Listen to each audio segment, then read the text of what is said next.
before you do anything else, make sure you subscribe to In the Bayou podcast if you haven't already.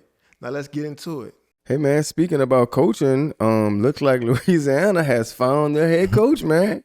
You guys have found your guy. Yeah. I mean, listen, man, like, I think this is a big deal for LSU, right? Very. Being able to have a coach to come in that's just, offensively, man, like just off the charts, right? Like, we know what type of offense we're going to have with Lane Kiffin. And I feel like that's always kind of been a question mark, in particular, outside of the Joe Burrow run, right? Yeah. Where, the defense of LSU paid a lot of bills. Yeah. Right? And so I feel like, with Lane being the coach now, it's offensively, people want to go to see the offense play. Yeah. And so that'll be a weird, it'll be a different, I would say weird, but it'll be a different dynamic. Right? And so if we could maintain, the critical coach that we have on the defensive side, right? Guys like Corey Raymond, you know what I'm saying? Like, so I think we finally have a complete team again, And so, and I think too, man, like Lane Kiffin is a rock star. Oh, yeah, no doubt. Right? Man. So he deserves to be on that pedestal. He deserves to have opportunity to be on that stage, right? And obviously with the way he's kind of turned his career around, right? Because 10 years ago, we wouldn't have thought he would be back in a position to really, be the boss of a Power 5 team, right? And so kudos to him, man, for like working through that adversity, being able to overcome it, being transparent, right? And then winning games. That's the only thing that matters, right? How do I win games, right? And he won a lot of games for Ole Miss, man. Yeah. He won a ton of games for him. Fun stat is, over the last 100 years, I think Ole Miss maybe had like 10 plus win seasons, right? Wow. Lane Kiffin's been with them 5-6 years, and he has 4 of them. Wow. So that's just perspective. That's crazy. Like, he's going to win.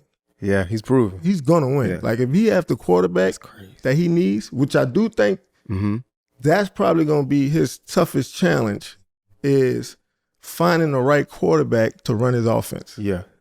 Right? Because you have to be mobile, right? Yeah. You have to have the ability to push the ball down the field, right? And so, and that run threat, right? Like not just being a scrambler, but these running plays that's kind of taking over college football. So if I think he's the perfect guy for the job, but that's my one concern. Yeah. Does he have the players that he needs to run that system? Yeah. Because that's gonna be a big reason why he's successful or not. Right. So man, my question to you would like, why did he choose LSU instead of like staying? I mean, why not? Like, why not LSU? Right? Great women's basketball program, right? Champions. Yeah. Baseball program, champions. Yeah. Right? Football, right? Champions. Yeah. High standard. Like, you don't want to be a part of that? Yeah. Right? Like, you don't want to be the same team as like him or, you don't want to do that? Yeah. You don't want to be the same. You don't want to be on the same team as Jay Johnson. Yeah. Right. These are NCAA championship coaches. So the culture is there, the environment is there, and truthfully, bro, I feel like he fits right in with them. Right. Especially Kim. Right. Because we talking about people with a lot of personality. Yeah. Very. But on very top of that, so. we talking about people that actually care about their kids. Yeah. And so I think LSU is just the perfect spot for him. Like, welcome home. Right. And we're going to support him. We're going to support him. We're going to open up our pocketbooks. Right. We're going to make sure you got enough NIL money. Right. Portal and King. We're going to make sure you got the quarterback you want. Yeah. Right. The same way those guys did, in Michigan. We don't got billions like Larry Ellison, but the same way Michigan picked their quarterback. Yeah. Right. I think we need to take on that responsibility for Lane. We know we're going to have a good defense. We know we're going to always recruit great skill players, but can we get the quarterback that he needs? That was another question I wanted to ask you, man. Like, so what does this do for the landscape of recruiting now? Like, do you think some of those Ole Miss guys transferring on over to LSU come on down to Baton Rouge? Without a doubt. Because they're calling Lane. I mean, he is the the transfer portal king. Yeah, I mean, without a doubt, bro. Like I can't see that, not happening, right? Mm-hmm. And a lot of those guys, like I said, a lot of those guys chose to go to Ole Miss because of Lane Kiffin. Yeah, I think they did. Nobody's raising their hand saying, "Yeah, bro, let's go hang out in Ole Miss for a weekend." Yeah, let's just go down. It's just not happening. So I think a lot of those kids, they personally have a connection with him, and the same way winning games for him got him another opportunity to go to a bigger stage. Yeah. Then even though Ole Miss is in the SEC, right? A few of those guys transferring to LSU, they haven't seen that many lights, that many fans in one place, never. Yeah. Right. So even them, it's that I feel like a few of those guys are gonna they've earned that. Yeah. They've earned the opportunity to take their career to the next stage, the next level, a bigger program, bigger team. Right. So I do see that happen, right? And traditionally it happens a lot. Yeah. It's not just players. Right. He might take some of his coaches. Yeah. He might keep some of Brian Kelly coaches. Yeah. Right. And so but all in all, man, like I said, I think if he could get his quarterback, right, and then he has his pieces in place, the Frank Wilsons, the Corey Raymonds, right? He got these guys in place because that's going to help him recruiting as well, right? So I'm excited about that, man. And for the first time in LSU, I think we have a chance to land a #1 quarterback. Yeah.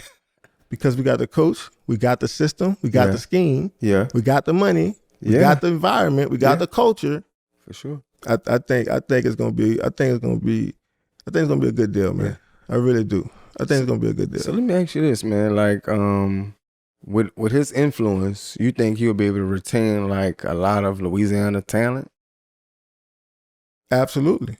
Yeah, I think with his influence for sure. Because when I look at Lane, man, like I don't look at him as a Nick Saban, right? Like I look at Nick Saban like my grandfather. Yeah, I don't want him to see me drink a beer or nothing. Right. You know what I'm saying? Like doing the right thing. Lane Kiffin, dude, like I feel like he's still hip to the game, and he still got young children in the early 20s. So like he's on point. He knows what's going on, right? And so, but it goes back to my point too of keeping the Corey Raymonds, the Cortez Hanktons, right? Yeah. Frank Wilsons, right? Yep.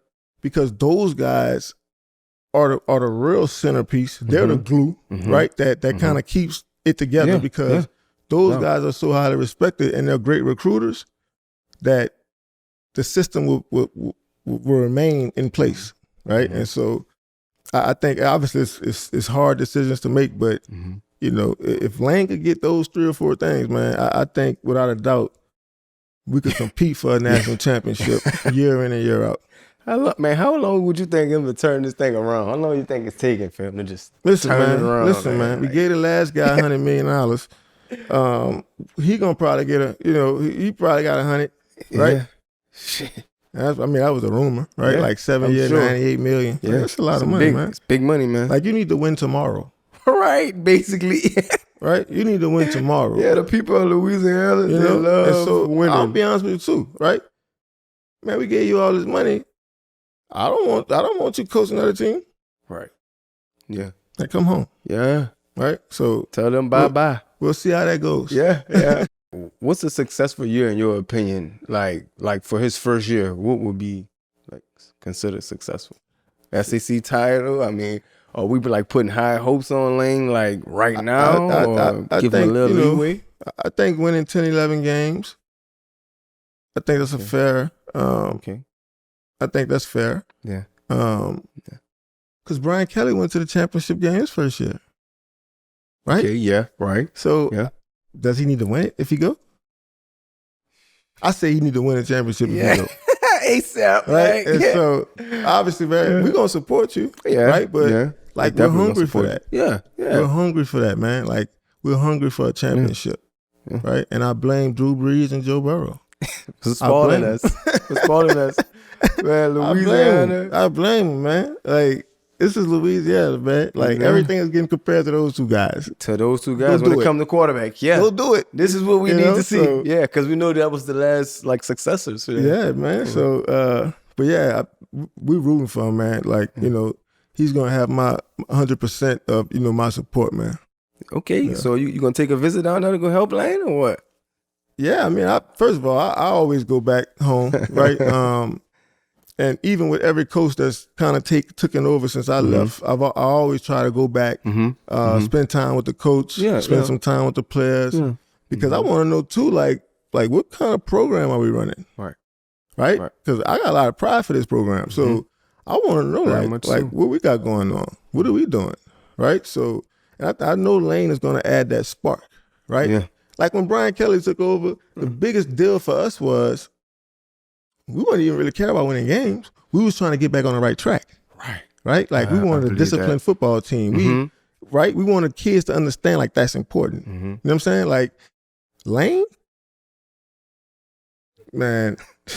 Come with some flair, huh? Come with some flair. You know what I mean? So it's gonna be fun, man. Yeah. It's gonna be somewhere Hollywood, man. Yeah. It's gonna be somewhere Hollywood. So if he called you and said, "Hey, man, T, I got a position on here for you, man. How fast can you get down here?" I mean, today. Yeah, I could be down there today. Oh God, give me a couple hours. We called up a couple hours real quick. Right? Yeah. Now I can't see me taking any role, right? But yeah, man, like I love that school. I love that program. It's done everything for me. You know what I mean? Just becoming a man. My children love it, right? Like, yeah, man, I'll be there for sure. I would want to coach. Yeah. Right. I would want to coach or be a part of the player development. Okay. Yeah. Right. So, but yeah, if he was to offer me any one of those, I'm showing up because I believe in him too. Right. Like I think we're gonna finally have the offense we've been craving. Yeah. Right. Yeah. And that won't be the issue anymore for us. Right. I'm really excited to see how this goes.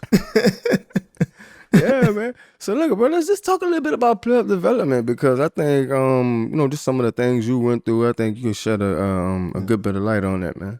Yeah, I mean, that's important, man. Player development and not just the player, right? Because we're talking about 17, 18-year-olds, right? So it's the person too, right? Like you want to be able to develop them on the field, but off the field, you want to be able to elevate their life as well too, right? Because you can't have a great life on the grass, right, and a bad one off of it, right? Because after a while, they're going to collide some kind of way, so, somehow. That's important, right? And I think for my journey as well, man, like, even though I ran into a lot of issues, I was able to properly develop as a player, right? And so, which gave me opportunity to go to the next level, right? But, yeah, man, being able to impact kids, man, in their everyday lives, that I think that means more to them than, what can I do for them? Right. At being a football player. Like being able to impact a kid personally, that's gonna stay with him the rest of his life, right? Because you ain't gonna be an athlete your whole life, right? So if you could just create the type of person you want, right? Then you'll set a lot of these guys on a good track to have a good life, man. Like they won't need to make it to the NFL, right? Because they've been to develop these traits and things that can really carry them into family life, into parenting, So, yeah, man, I think player development is crucial. Yeah, especially for kids at that age. Yeah, man. Did Brian Kelly ever reach out to legends like you that went to LSU? So when he first took over the job, I was actually one of the first people he called to come speak to the team. Wow. Yeah. And so I met with him obviously for about an hour.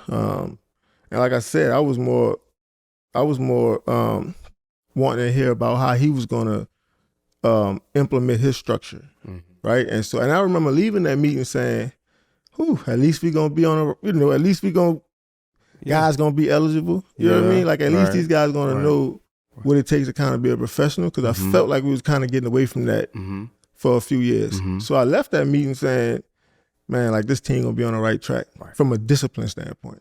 You know what I mean? So, yeah, and which actually kind of led into me taking a call from the Saints because I was actually in town for LSU, right? And like 10 minutes later, the Saints called, and he's like, "Yeah, listen, we send you a plane." I'm like, "Actually, I'm already here." I'm about to drive up there right now. So yeah, so that was dope, man. But Brian, he reached out to me. I'll say we had a great conversation, man. He's a good dude. I will say that he was a good dude. I left that meeting saying these kids in good hands. Okay. Yeah. So you think Lane can do better than Brian Kelly? Younger coach. Yeah, I think so, man. Like, because Lane's been through some stuff too, and it's serious. And you know, I don't know if you saw the last game that you know, they played, right? A brawl was about to kick off. Yeah, definitely. Right, was. and I remember them panning the camera to Lane, right, and he was so calm, he was so collected. He pulling his kids back, right, telling them get off the field, So, man, you could tell like he's grown like a ton, and it's gonna be exciting, man. I'm excited to see what he do with this type of talent, this type of you know, this type of support, right, in this stadium, in this state. I think everybody under the Louisiana flag is gonna be rooting for him. Yeah, man. They're gonna be rooting for him, and they know they're gonna have a good time rooting for him. Right? Yeah, man. We deserve it. It's about time we get like a offensive specialist, a guru, you know, because we deserve it. We didn't watch through just so many great performances by defenses year in and year out, and sometimes we just don't have that offensive spark, you know. But we've had it, you know. But we've had it, yeah. Not nearly as consistent enough. Yeah. I think about all the great players we've had on offense the past, 20 years, right? Like some of the best in the world. Yeah. Right? Some of the best the Odells and the Jamars and the Justisons, like they're the best of the best. of the world. That's cream of the crop. Yeah. Right? Yeah. So top dogs. I'm excited to see what this Lane Kiffin staff do with that type of talent. Yeah. I think they could go all the way.